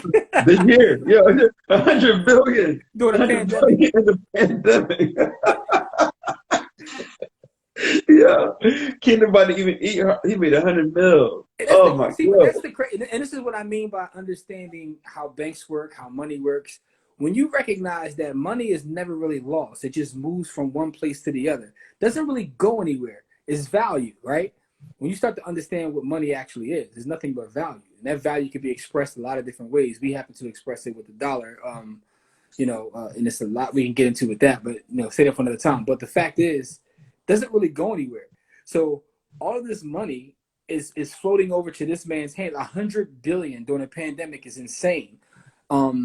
So just understand that no matter what happens in the world, no matter what kind of tragedy or things we're going through, somebody's making money. Somebody's always making money. We talk a lot in history about the Great Depression. During the Great Depression, other people were getting wealthy. You see the pictures of people starving and out here waiting for food. There were some folks in other rooms getting And you wealthy. got John Rockefeller, a man from Carnegie, Yeah. um, Vanderbilt, all of them, They was in the room getting wealthy. y'all getting mad, we getting rich. And that's always the case. That's always the case. No matter what, like Hey, listen, when if 9/11 anybody, happened, right? Somebody listen, was getting wealthy. if anybody is watching, I might watch it again this week with the kids out of school. But the Men Who Built America is an amazing docudrama. You saw Yeah, it, Jim? that is. It's My fire. God, It's it fire. was amazing. It was an amazing docudrama. And one thing people don't realize is, right, when we're talking about not Morgan Stanley, what's the other banker J.P. name? Morgan. JP Morgan. What people don't realize, and I didn't know this until I went to Panama, is that when the U.S. ran out of money when they were building the Panama Canal, He got a loan. and he loaned the country $250,000. Yeah, what kind of break that The have? He craziest loaned part the about that to me country is all those dudes from that joint. Their name still rings bells to this day. to this day. Even listen, Westinghouse got raped, but they still. Nikola got two companies right now named after him. One good Nicola, one, one bad one. his whole name. His whole name. His whole name. Yeah. His whole name. And Niagara Falls got a whole statue of a Nikola up there.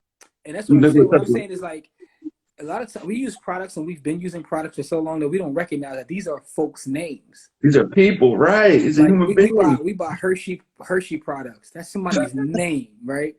Like all these things, Johnson and Johnson. We look, oh, that's Johnson and Johnson. No, that's a family name.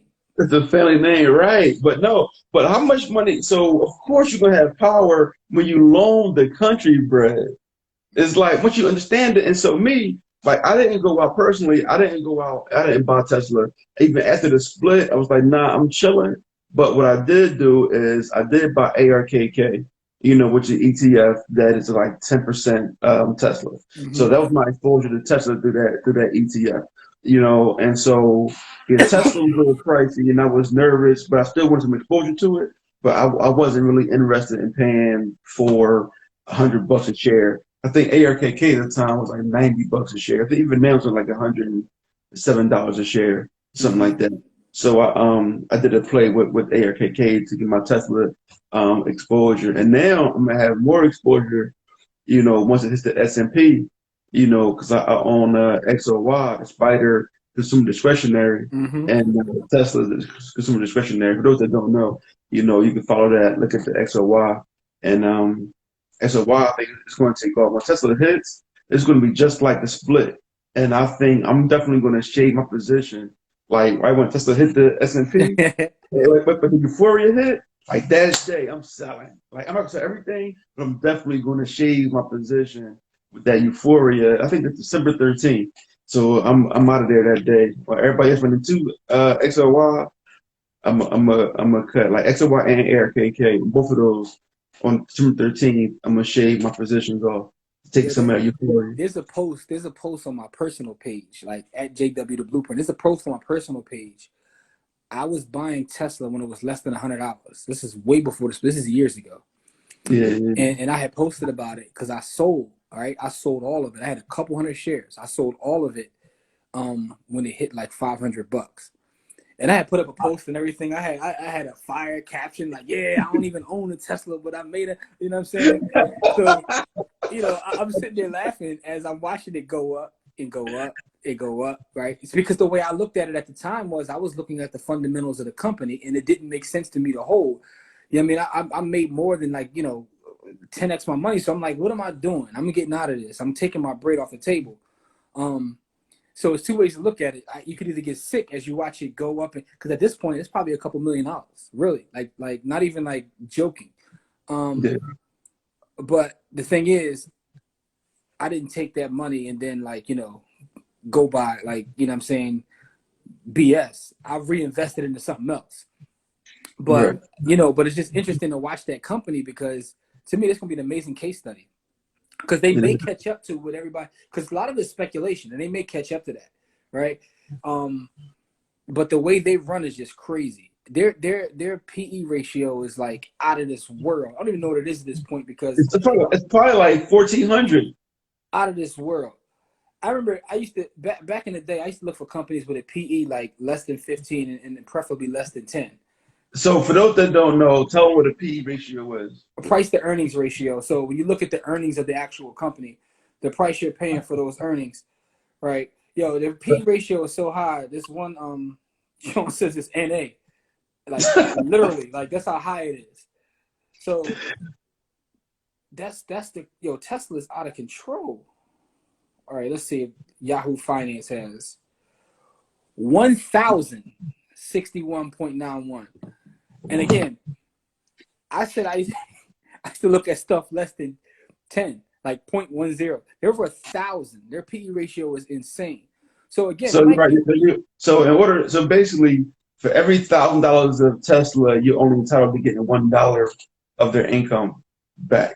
Yeah, that's Of, crazy. of their earnings back. Of their earnings, right? Yeah, You that's not got to even pay revenue. $1,000 to get $1 back. That's insane. Yeah, so that's what I'm saying. So when you look at that PE ratio, You'll read. Rick, what's good? Yeah, but man, when you look at that PE ratio, it's like it was difficult for me to justify it. But I understand that, like, again, people laugh when I tell them this. I was like, yo, it's the first publicly traded church, because yo, my man is a rebel. He goes around, does what he wants, says what he wants, and the people love him, and you know what I'm saying? And he makes a good product. But when you look, Listen, he's like, you know what? I want the tequila company and sell out in one day. Bro, he yeah, does what he feels like doing. yeah, he like I'm gonna Jay-Z. make shorts and sell out his shorts. He just, he does whatever he wants to do, and everything goes crazy. He knows how to make money. He knows how to monetize, man. And no, If you want, I have all you want to see something I have, ill, he made billions of dollars with PayPal, right? If you want to mhm. see something that's like extremely ill, one day go Google all the executives that came from PayPal and look at all the talent that PayPal had under one roof at one time, which Okay. included Elon Musk, the founder of LinkedIn, the founder of YouTube, the founder. It's like a whole long list of all these companies that we use, and every one of the founders came from PayPal. Wow, I It's gotta like check that they out. had all that talent under one roof at one time. It's actually insane. But Peter Thiel went like super saiyan. Peter Thiel, he's just like sinister right now with Palantir. Yo, I don't even want to say the name Palantir, right? They probably listen to me now. Yeah, Peter Thiel, he just went whole other like sinister, man. It's like, yo, those two together. But listen, Palantir, another company, people investing in Palantir, they stock went up. Man, listen, if I did short plays, I would put some Palantir. I don't believe it. They talking about it's worth this. Absolutely, it's too secretive. I'm cool. If I did short term options, I would definitely put on Palantir. I don't do short term options stuff. But Yeah, I would definitely do that. And why is Nikola back at 30, $40? I yeah, mean, they running a Ponzi scheme.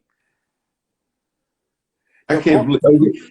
Oh yeah, they had a super team. Yeah, I know this. Oh, under listen, PayPal. the founder of Yelp, that he was also at PayPal. It's a bunch of them, dog. It's a bunch of them. They was like the dream team. But it's crazy when you see that. But Elon had like a couple cat. Like I've read Elon's book, and he always has been like in his own world since he was a kid. But my man, like sold like several different companies for millions of dollars. Like it wasn't even just PayPal. Like he cashed out a company several times.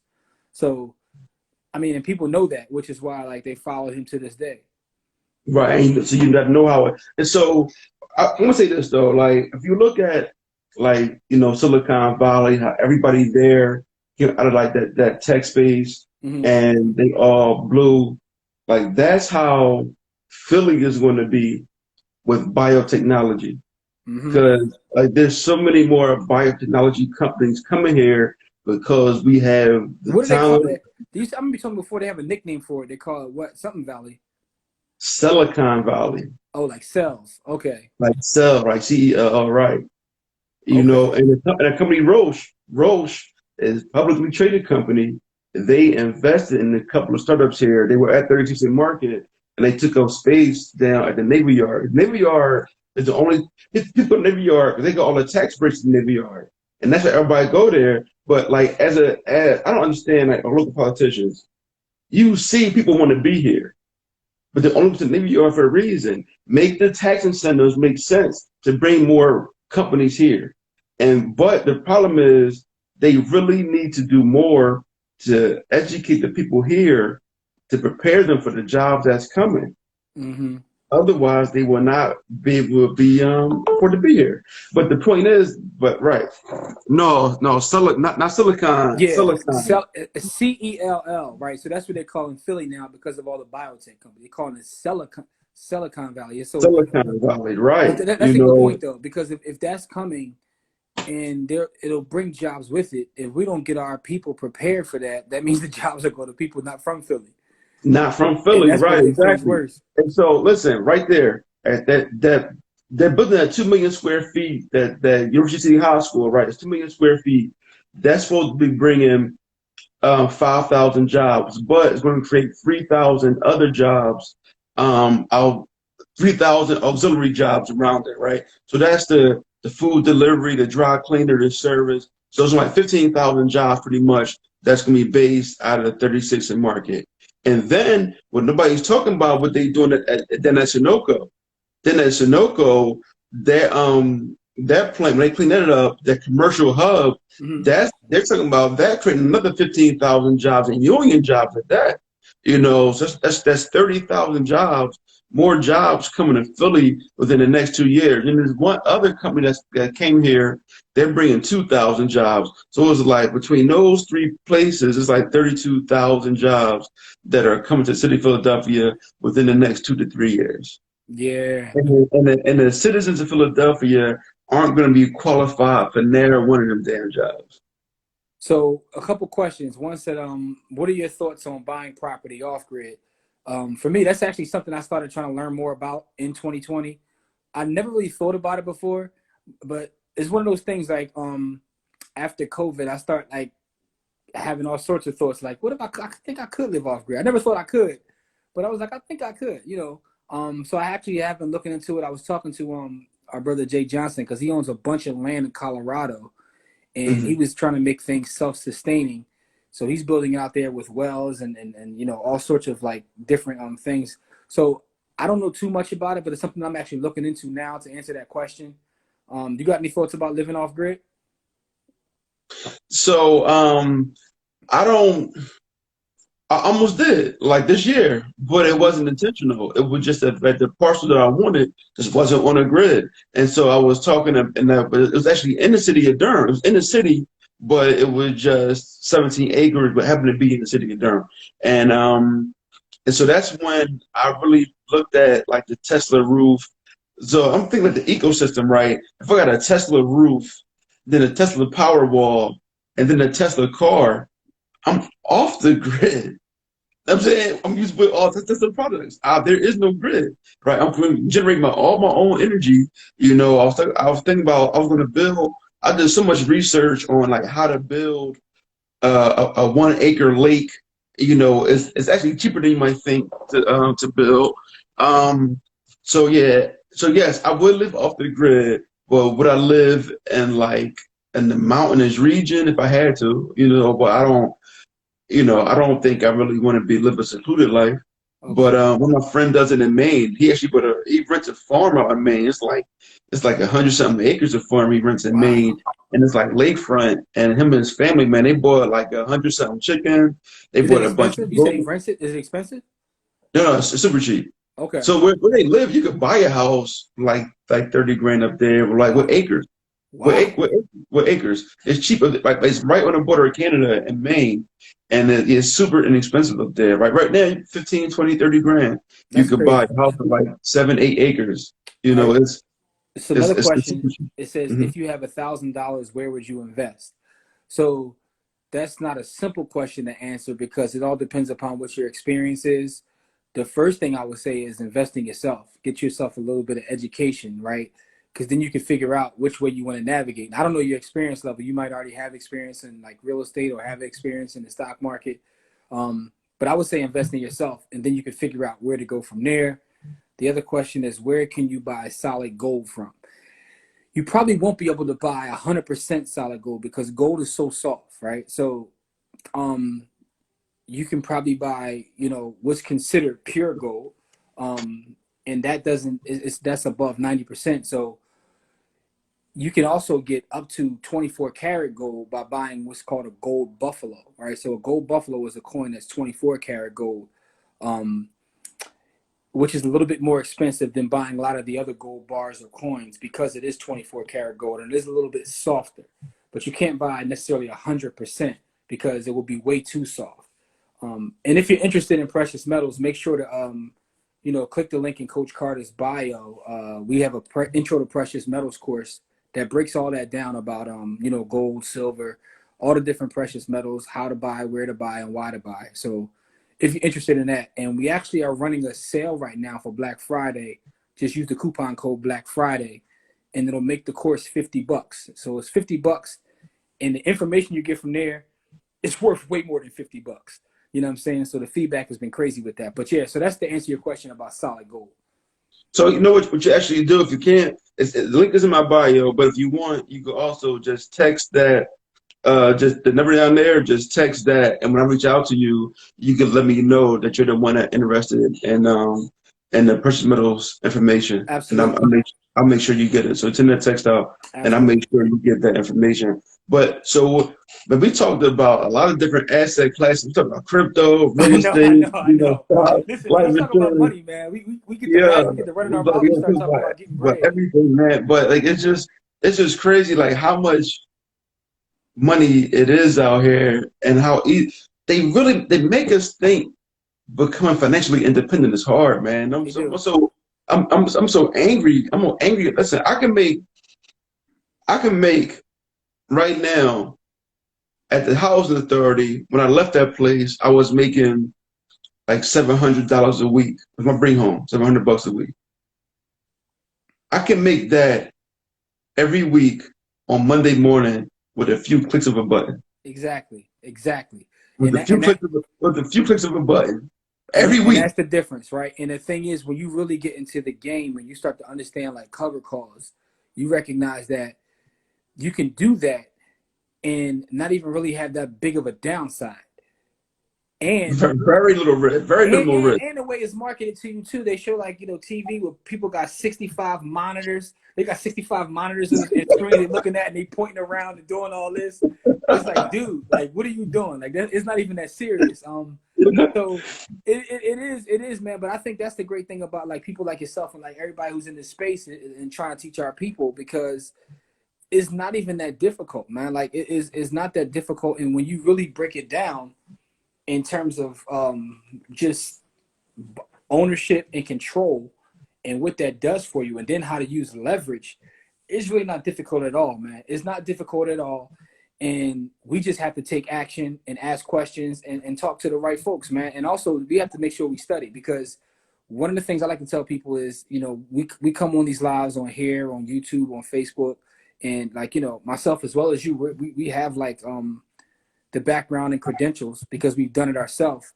But also, like, don't just take our word for it. Go look up anything we say. Like, make sure you study. Just make sure you study because um, I don't care how much money you have and how many people you can hire. Don't be like a lot of athletes, right? who know how to get money but don't know how to keep it. One thing to get money, the second thing is how you keep it and make your money make money. All right, so when you say invest in yourself, does that mean going back to school? Not necessarily. What I mean by that is investing yourself in terms of learning about what kind of investor or business person that you want to be. That could be in the form of like, you know, taking courses. It could be in the form of getting a library card and going to go to the library and do some reading. I just say that don't try to jump into anything without doing a little bit of research first. That's what I mean by investing in yourself, because I don't want to sit here and say, hey, take your $1,000 and go buy this, because that might not be what's good for you, right? I used to work as a securities agent. I've been a life insurance agent. I'm a licensed real estate agent. I've had an appraisal license, right? And I say all that to say this. The one thing that I know to be a fact about personal finance is there is no such thing as a one-size-fits-all approach. There's no one stock that's good for everybody. There's no, like, you might be a stock guy, you might be a real estate guy. You might not like any of them and you want to go into business for yourself. That's fine. You have to figure out what works for you. And how do you do that is by investing in yourself in terms of like reading, you know, sitting on lives like this. This is a part of it. Coach Carter has put the course together. You can text Fearless to the number that's pinned right there. And that's part of why he's doing that, because what he said is he's bringing in multiple professionals from different, like, you know, different walks of life to kind of have a talk on that webinar. Because you might go through all this and realize that, yo, I want to be an art collector. Like seriously. Right. I know people right now, I can call on my phone, that make money they make money trading baseball cards. That's their thing. It's a brother named Doe Dubes. He's at Doe Dubes on Twitter. And he's actually been on our podcast before. My man, like, he always invests in like weird stuff. Last time I talked to him, he was like making money flipping wine. I didn't even know that was a thing. I'm like, yo, it's so much money out here. Cats is making money flipping wine, cuz. Like, that's real? Yo, it's money all in these streets, man. You just gotta go figure out like how you want to get to it. You might decide, I just want to be, even if you decide real estate's your thing, you might decide, okay, I want to be a landlord. I want to flip houses. I want to be a wholesaler. There's so many ways to get money, but you have to figure out what works for you. That's what I mean by investing in yourself. Is like doing a little research. Like if you want to spend a little bit of money before you get started just buying stuff, figure out what it is you want to do. Right. Listen, I don't know if you have a career or not, but what I will say is this: go to HVAC school, go to electrician school, and I promise you, the floods will come your way. Like once you get, especially HVAC and electrician and plumber, but probably electrician and HVAC, and the floodgates will open up, and then you could throw all that extra bread you get in. Like I said, listen, I'll hire you. You know, you do it, you get the right back. Listen, we need more tradesmen. So whatever you're doing, do that, and then reinvest the profits. But a legal way, what's up, man? A legal way to make $2K before the end of the month. I tell you what, it depends on how much you got. But what I'm telling you, I pull money out of the market every Friday. I click a button on Monday. I get paid. I get access to the money on Monday. Yeah, end of the month, like Monday, ain't it? Yeah. Yeah. It depends upon what kind of capital you got to work with, right? Because if you got 200,000, what is it to make 2K? Like, what's the return to make 2K? How much do you have to work with to get that 2K? Yeah, I mean, listen, a lot of people are going to tell you to do like short-term trades and forex. That's not me. I'm not saying there's not money in that, but over a 5 years period, like 95 or 98% of traders lose over a 5 year period. So I don't want to be in a losing bracket. Mm-hmm. So most of everything that I do is long term. Even my short term stuff is really long term. Yeah. And don't let it go over your head now. My short term. I caught that. That's a bar. But that's when you understand, when you start to understand leaps. Like, man, I'm sitting on a couple leaps right now that are in the red right now, but I don't even care. Like, they 2023s. And I know I'm gonna cash out. Like when I had that XLF, and everybody was like, "Yo, why would you?" People came on my live when we was on Friday Live, like, "Why are you buying a long-term leap on the banks?" I'm like, "Listen, because I said that's why, because they're the banks. The banks is criminal. I shouldn't say it on here, but Yeah, the base is criminal. 50 is more than enough. Listen, you can get rich at 50,000. Listen, Absolutely. listen. I'm gonna say this right, like real rap. 50,000 right now. You could probably make almost $700 a week with little risk, with a couple of different things I'm thinking about with little risk. There's some other plays that's a little riskier, but nah, yeah, 50, yeah, you be fine. Listen, 50,000, you get 10% on 50,000. That's $5,000. yeah, It's not yeah, even difficult to get 10% on 50,000. Like, I wouldn't even be difficult to do. Like, yeah. so So you my thing is, I try to get like realistically one and a quarter percent a week, something like that, and then yeah, you'd be fine. You'd be a couple $100 a week with And a by the way, very I just want to put out there, this is not investment advice. It's just education and entertainment purposes only. Do not take anything we say and go run off. But we're just giving you an example from things that we've done. So that yeah, we've done so what I do. But like I said, no. Listen, just go ahead and this live gonna end pretty soon. But yeah, just go ahead, send that text, jump in the and whenever when I reach out to you, tell me you're the one you want to invest in 50,000. And listen, I will say this, I'm never gonna share how much money I make and all that kind of stuff.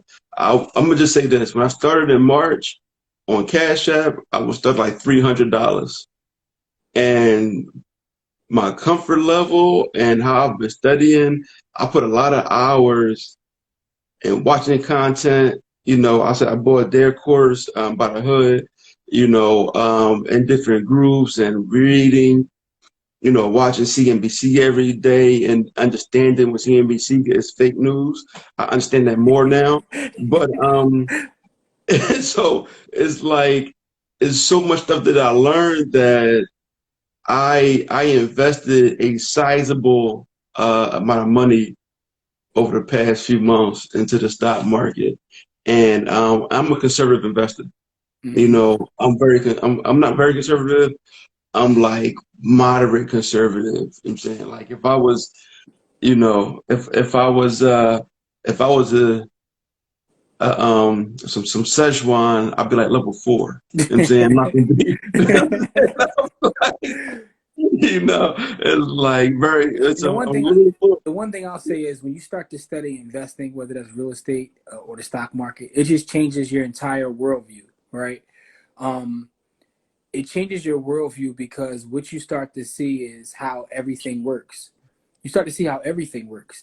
You start to see why politics are the way they are. You start to see why certain areas are the way they are.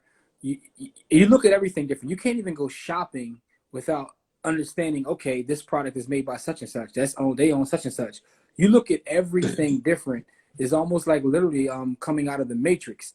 So to me, that's why investing, of course you can make money, but it just gives you a whole different perspective of the world and how everything works because you recognize that it's in your day-to-day life. When you get up out of the bed, by the time you leave the house, you've already done business with about 50 people, right? From the sheets you sleep on to the water that you use to the wash, the toothpaste you use, the soap you use. These are all publicly traded companies that you're doing business with. So the fact of the matter is Electricity, all that, right? most of you guys are in the stock market already, but you're in the stock market as a consumer. So part of what Malik is going to teach you is the shift to get not just be a consumer, but to be a producer and also an investor. You know what I mean? So, 6:45 to 3:15 are my work Just hours. 25 a.m. Is it a.m. or is it p.m.? So that's your work hours. How do you find time? That's not that long. I mean, Set it and forget it. yeah. I mean, yeah. No, especially right now, if you don't want to do any research, once again, not advice. You listen. Just buy an index fund. Just buy an index fund and follow the S&P. And you'd be just fine. Listen, the Dow. Understand that this is important. This is important. I could only speak to the Dow because I wasn't tracking the S&P in '08 after the crash. When Bush was in office, we had just hit a record at 13,000 on the Dow. 13,000 was the record. After the collapse, when Obama took office, it was a little under 6,000. Yesterday, Dow hit 30,000. And do you understand what I'm talking about? If you would have just bought the entire Dow when Obama took office at 5,000, whatever it was, you'd have made 600% of your money. Mm-hmm. I'm saying in that course of what's that, 12 years, you'd make 600% of your bread. You know what I'm saying? It's like just invest in it. If you don't have time to just pick individual stocks, that investment advice, find an index fund. And if you want, like I said, you could join a group. We could talk it out. We could talk open. We all share ideas, and you're going to get a very level of comfort. I'm talking about to the point where, it's stocks before like Nvidia. I was trading Nvidia when it was 376. I should have been buying it because Nvidia is like 575 right now. Mm-hmm. But when I was doing Nvidia, when I was even short-term trading Nvidia, my goal was making $100 a day. I was making $200 a day, but I'm not saying short-term trade. I don't do that anymore. That was when I was first starting. I did it. I had fun with it. I had the extra income. I didn't mind if I lost some. I don't recommend people just jump out there and do short-term trading. But I was making like between $100, $200 a day, when I was doing that. But now I make $800 a day with no trading. You know what I'm saying? But it's just like, what are you buying? How are you buying? Are you patient enough to wait for the money to come back? Understanding the tax ramifications. Like it's a lot that really goes into it. And like having these open conversations. I don't know everything. I'm just learning. Jimmy's been buying for 20 years. He still doesn't know everything. That's the thing. You'll never know everything. But that's why it's also sometimes good. And a lot of you guys are watching this. You probably have knowledge that you don't even recognize you have, right? I remember one time we had a student that came through. They caught both of our stock market courses. They took all our stock market courses, and we just got into a conversation. And he was like, "I still don't know what to buy." And I'm like, "Well, what do you do?" He was a truck driver, and we sat down, and he wrote out like within his industry, he found about 40 publicly traded companies that like had something to do with each part of like driving trucks, and he started investing in those things. And he started making money hand over fist. He didn't even realize he had the knowledge until he just took time and sat back.